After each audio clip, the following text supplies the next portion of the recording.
All right, so one thing that I've done, and I'm going to actually step back a few steps here so I can walk you through it.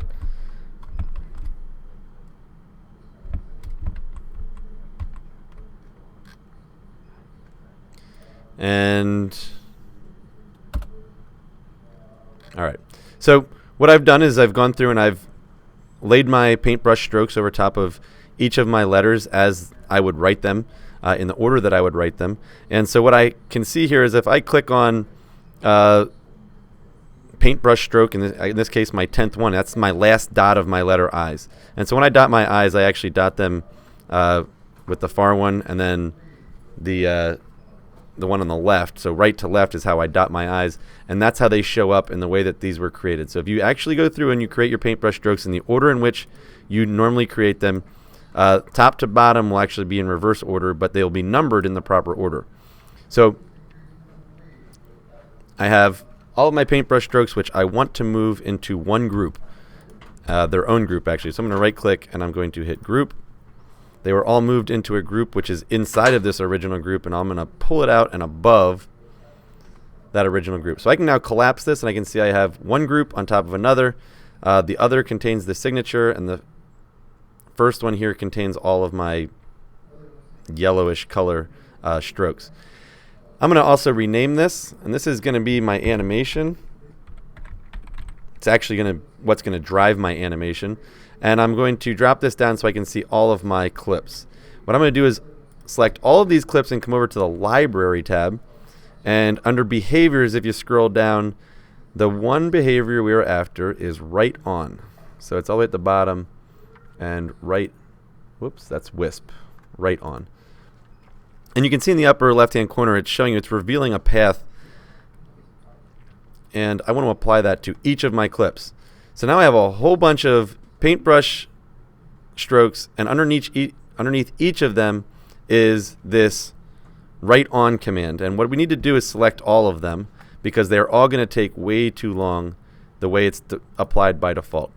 So I'm going to come down here and just click on all of the write-ons which were applied to each of my brush strokes, in this case 10. And I'm going to grab the purple bar, which is talking to all 10 of them, and I'm going to make each one of them, I'm going to say, let's go with 13 here. So 13 frames long. And what will happen is, the way this is applied, there is no timing setups currently, but what we can look at is if I hit the space key, all of them take 13 frames. At this, all 10 of those locations over the next 13 frames will completely cover my text.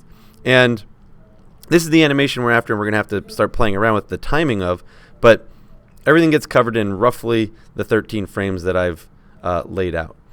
The timing is what we're going to go into next, and so we'll take a look at that here. We don't want all of these to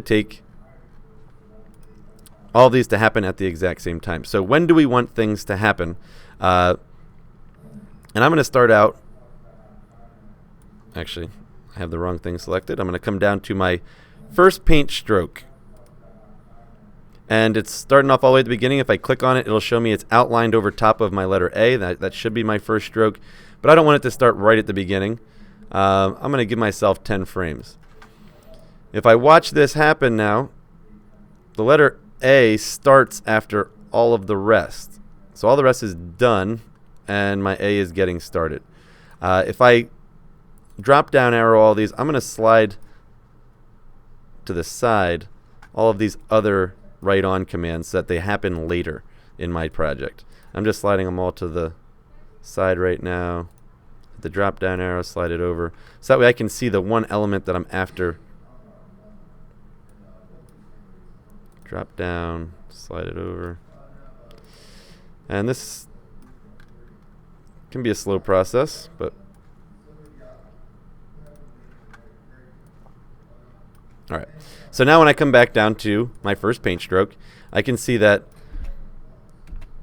it takes it takes 13 frames for it to reveal. Now, if that's a little bit too fast, what I can do is I can add and drag to the right a longer duration. So when is the clip going to end? Because I'm grabbing the right edge of it. So my output frame, my final frame, is going to be 26th frame of the project, and it's currently 16 frames long. So I added 3 frames to this.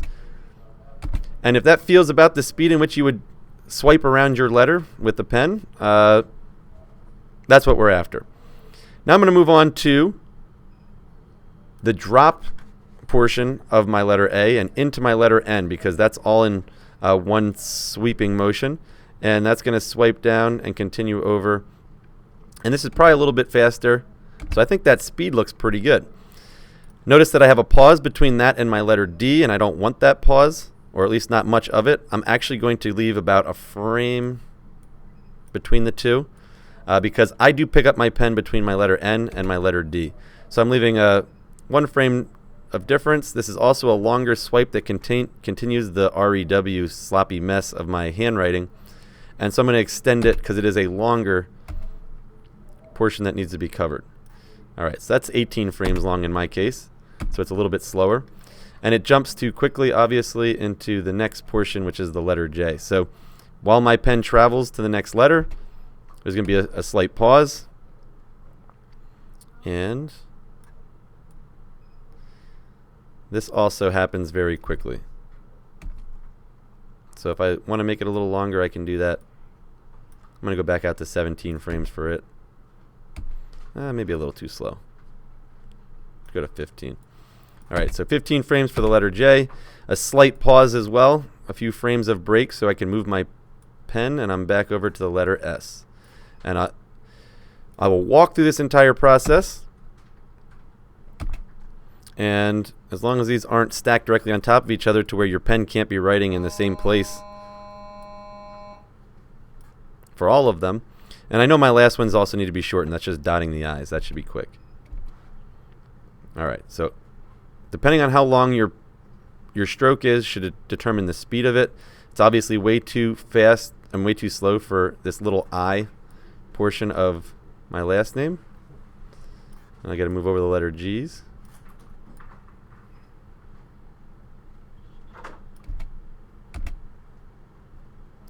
And I don't want to pause between my two letter G's, so I'll put them right on top of each other.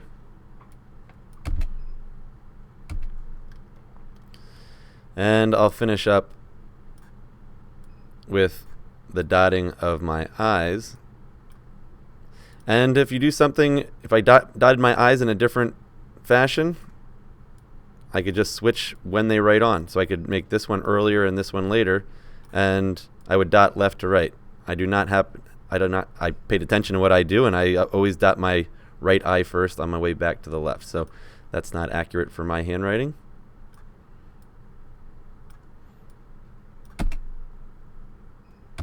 And if I click off of everything, click on my window and play this through, I can see that my pen stroke is covering up all of my text.